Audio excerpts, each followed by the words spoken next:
শ্রীরামকৃষ্ণর কথামৃত ও অমৃত বাণী। লোকের সঙ্গে বাস করতে গেলেই দুষ্টু লোকের হাত থেকে নিজেকে রক্ষা করবার জন্য একটু তমগুণ দেখানো দরকার।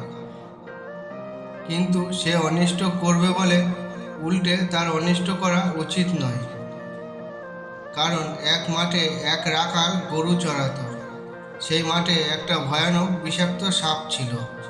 সকলেই সেই সাপের ভয়ে অত্যন্ত সাবধানে থাকত। একদিন একটি ব্রহ্মচারী সেই মাঠের পথ দিয়ে আসছিল। রাখালেরা দৌড়ে এসে বলল, ঠাকুর মশাই, ওদিক দিয়ে যাবেন না, ওদিকে একটা ভয়ানক বিষাক্ত সাপ আছে। ব্রহ্মচারী বলল, বাবা তা হোক, আমার তাতে ভয় নাই, আমি মন্ত্র জানি। এই কথা বলে ব্রহ্মচারী সেই দিকে চলে গেল। রাখালেরা ভয়ে কেউ সঙ্গে গেল না। এদিকে সাপটা ফনা তুলে দৌড়ে আসছে, কিন্তু কাছে না আসতে আসতে ব্রহ্মচারী যে একটি মন্ত্র পড়ল, অমনি সাপটা কেঁচোর মতন পায়ের কাছে এসে পড়ে রইল।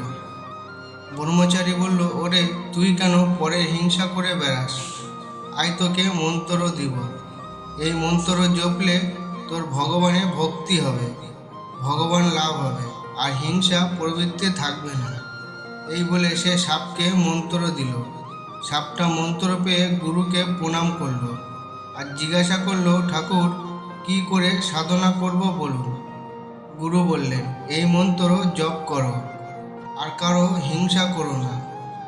ব্রহ্মচারী যাওয়ার সময় বলল, আমি আবার আসব। এই রকম কিছুদিন যায়। রাখালেরা দেখে যে সাপটা আর কামড়াতে আসে না। ঢেলা মারে তবুও রাগ হয় না, যেন কেঁচোর মতন হয়ে গেছে। একদিন একজন রাখাল কাছে গিয়ে ল্যাজ ধরে খুব ঘুরপাক দিয়ে তাকে আছড়ে আছড়ে ফেলে দিল। সাপটার মুখ দিয়ে রক্ত উঠতে লাগলো আর সে অচেতন হয়ে পড়ল। নড়ে না, চড়ে না। রাখালেরা মনে করলো যে সাপটা মরে গেছে। এই মনে করে তারা সব চলে গেল। অনেক রাত্রে সাপের চেতনা হলো। সে আস্তে আস্তে অতি কষ্টে তার গর্তের ভিতর চলে গেল। শশীর চূর্ণ, নড়বার শক্তি নেই। অনেকদিন পরে যখন অস্থি চর্মসার, তখন বাহিরে আহারের চেষ্টায় রাত্রে একবার চড়তে আসতো। ভয়ে দিনের বেলা আসতো না। মন্ত্র লইয়া অবধি আর হিংসাও করে না। মাটি পাতা গাছ থেকে পড়ে গেছে এমন ফলকে প্রাণ ধারণ করত। প্রায় 1 বছর পর ব্রহ্মচারী সেই পথে আবার এলো। এসেই সাপের সন্ধান করলো। রাখালেরা বলল যে সাপটা মরে গেছে। ব্রহ্মচারীর কিন্তু ও কথা বিশ্বাস হলো না। সে জানে যে মন্ত্র ও নিয়েছে তা সাধন না হলে দেহত্যাগ হবে না। খুঁজে খুঁজে সেই দিকে তার দেওয়া নাম ধরে ডাকতে লাগলো। সে গুরুদেবের আওয়াজ শুনে গর্ত থেকে বেরিয়ে এলো। ও খুব ভক্তিভাবে প্রণাম করলো। ব্রহ্মচারী জিজ্ঞাসা করলো, তুই কেমন আছিস? সে বলল, আজ্ঞে ভালো আছি। ব্রহ্মচারী বলল, তবে তুই এত রোগা হয়ে গেছিস কেন? সাপ বলল, ঠাকুর, আপনি আদেশ করেছেন কারো হিংসা করো না, তাই পাতা ফল খাই বলে বোধহয় রোগা হয়ে গেছি।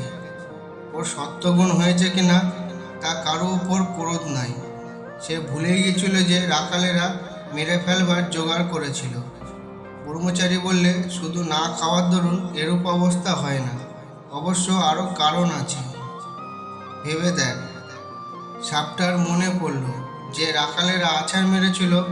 তখন সে বলল, ঠাকুর, মনে পড়েছে বটে, রাখালেরা একদিন আছাড় মেরেছিল। তারা অজ্ঞান, জানে না যে আমার মনের কি অবস্থা। আমি যে কাহাকেও কামড়াবো না বা কোনোরূপ অনিষ্ট করব না, কেমন করে জানবে?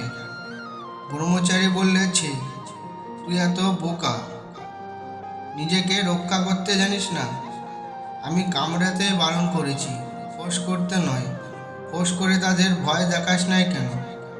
দুষ্টু লোকের কাছে ফোঁস করে তাদের ভয় দেখাতে হয়, পাছে অনিষ্ট করে। তাদের গায়ে বিষ ঢালতে নাই, অনিষ্ট করতে নাই। ঈশ্বরের সৃষ্টিতে নানা রকম জীব জন্তু গাছপালা আছে। জানোয়ারের মধ্যে ভালো আছে, মন্দ আছে। বাঘের মতো হিংস্র জন্তু আছে। গাছের মতো অমৃতের নয় ফল এমনও আছে, আবার বিষ ফলও আছে। তেমনি মানুষের মধ্যে ভালো আছে, মন্দও আছে, সাধু আছে, অসাধু আছে, সংসারী জীব আছে, আবার ভক্ত আছে। জীব চার প্রকার: বদ্ধ জীব, মুমুক্ষু জীব, মুক্ত জীব ও নিত্য জীব। নিত্য জীব যেমন নারদাদি, এরা সংসারে থাকে জীবনের মঙ্গলের জন্য, জীবদিগকে শিক্ষা দেওয়ার জন্য। বদ্ধ জীব বিষয়ে আসক্ত হয়ে থাকে আর ভগবানকে ভুলে থাকে, ভুলেও ভগবানের চিন্তা করে না। মুমুক্ষু জীব যারা মুক্ত হওয়ার ইচ্ছা করে, কিন্তু তাদের মধ্যে কেউ মুক্ত হতে পারে, কেউ পারে না। মুক্ত জীব যারা সংসারে কামিনী কাঞ্চনে আবদ্ধ হয়, যেমন সাধু মহাত্মারা, যাদের মধ্যে বিষয় বুদ্ধি নাই, আর যারা সর্বদা হরি পাদপদ্ম চিন্তা করে। যেমন জাল ফেলা হয়েছে পুকুরে, দু চারটে মাছ এমনি শিয়ানা, যে কখনো জালে পড়ে না। এরা নিত্যজীবের উপমা স্থল, কিন্তু অনেক মাছই জালে পড়ে। এদের মধ্যে কতকগুলি পালাবার চেষ্টা করে। এরা মুমুক্ষু জীবের উপমা স্থল, কিন্তু সব মাছই পালাতে পারে না। দু চারটে ধপাং ধপাং করে জাল থেকে পালিয়ে যায়। তখন জেলেরা বলে ওই একটা মস্ত মাছ পালিয়ে গেল। কিন্তু যারা জালে পড়েছে অধিকাংশই পালাতেও পারে না, আর পালাবার চেষ্টাও করে না, বরং জাল মুখে করে পুকুরের পাকের ভিতরে গিয়ে চুপ করে মুখ গুজরে শুয়ে থাকে। মনে করে আর কোনো ভয় নাই, আমরা বেশ আছি। কিন্তু জানে না যে জেলে হুড়ুর করে টেনে আড়ায় তুলবে। এরাই বদ্ধজীবের উপমা স্থল। বদ্ধজীবেরা সংসারের কামিনী কাঞ্চনে বদ্ধ হয়েছে, হাত পা বাঁধা। আবার মনে করে যে সংসারের ওই কামিনী ও কাঞ্চনেতেই সুখ হবে আর নির্ভয়ে থাকবে। জানে না যে ওতেই মৃত্যু হবে। বদ্ধজীব যখন মরে, তার পরিবার বলে, তুমি তো চললে, আমার কি করে গেলে। আবার এমনি মায়া যে প্রদীপটাতে বেশি সলতে জ্বললে বদ্ধজীব বলে, তেল পুড়ে যাবে, সলতে কমিয়ে দাও। এদিকে মৃত্যুশয্যায় শুয়ে রয়েছে। বদ্ধজীবেরা ঈশ্বর চিন্তা করে না।